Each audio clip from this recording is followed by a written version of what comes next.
In today's seller's market, it's likely that you'll have multiple offers on your home if you price it right. What are the items to consider when choosing an offer to accept? That's what we're talking about today, so let's go.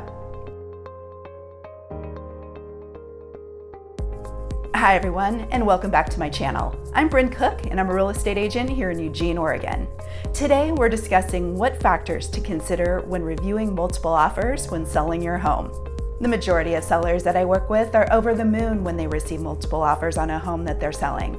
It means that we've priced it right and buyers are excited enough to compete with others in order to make the home theirs.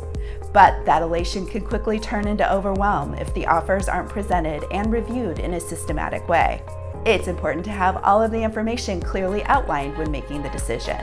Whether there are 2 offers or 12, I like to use a worksheet with my sellers that outlines the various items to consider and to make sure that they are really comparing apples to apples with all of the offers on the table. Here are the factors that I present. Financial terms. The first item to compare is the initial contract price. What is each buyer offering to pay for the home? But keep in mind, the highest offer price isn't always the best offer. Next up, are they including an escalation clause in the contract? If so, what is the maximum price that they're willing to pay should you end up exercising the escalation?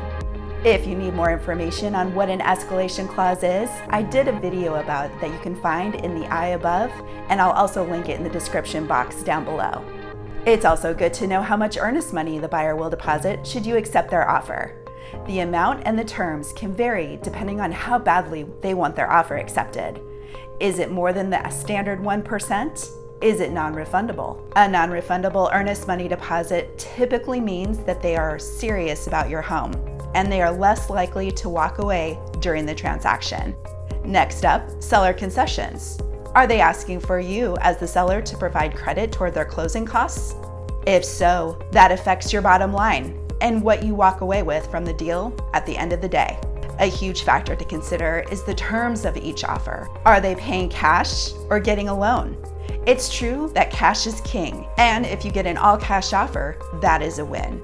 It typically means a faster and smoother transaction because a lender isn't controlling the deal. The appraisal won't come into play, and the negotiation is strictly between the buyer and the seller.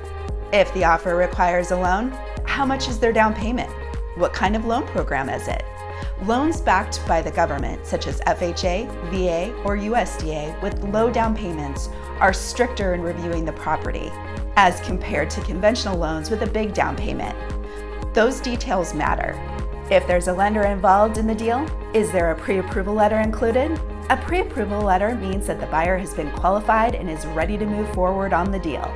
It's also important to have the lender's contact information and verify that they're able to get the loan done in the time specified on the contract, and to verify the strength of the buyer prior to accepting the offer. Dates and deadlines. What is the inspection timeframe that they're asking for? Is it the typical 10 business days, or are they asking for a longer timeframe? Or are they waiving the inspection altogether? Has the appraisal been waived? Even on a deal where a lender is involved, if the buyer is putting enough money down, then it is possible that the lender has waived the appraisal. Some lenders share that information with their buyers prior to the offer being submitted.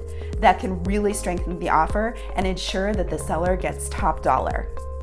What are the offer's closing date and possession date? If the offer has a couple of days buffer between closing and move-out date for the seller, that can really lessen the stress for you as the seller. You have the luxury of receiving the funds when the deal closes, but can take some time to move and clean the place out at a slower pace. If you're purchasing another house to move into and need those funds ahead of time, that in itself can be a huge incentive to accept that offer. Lastly, how long is the offer good for? The response deadline can also be something to consider. No one likes being pressured or rushed to make a decision. Even a cash offer can lose its luster if you only have a few hours to respond. Home sale contingencies. Do the buyers need to sell a home in order to purchase yours? If so, is their house currently on the market with a real estate agent, or better yet, currently under contract? These items really affect the timeline of the sale, should you decide to move forward with their offer. And finally, other considerations. Are they asking for items not included in the sale? For example, are they asking for your brand new refrigerator that you were planning on taking to your new home? Or your washer and dryer? Or are they asking you to pay for their home warranty? Again, comparing all of the items above next to each other is really important in order to make the best decision. It's also important to have a good real estate agent to help guide you. I hope you found this information helpful. If you did, please check out the other real estate videos on my channel. I'd love to hear from you. You can call, text, or leave a message down below. I work hard to stay connected. Don't forget to subscribe to my channel and join me for my next video.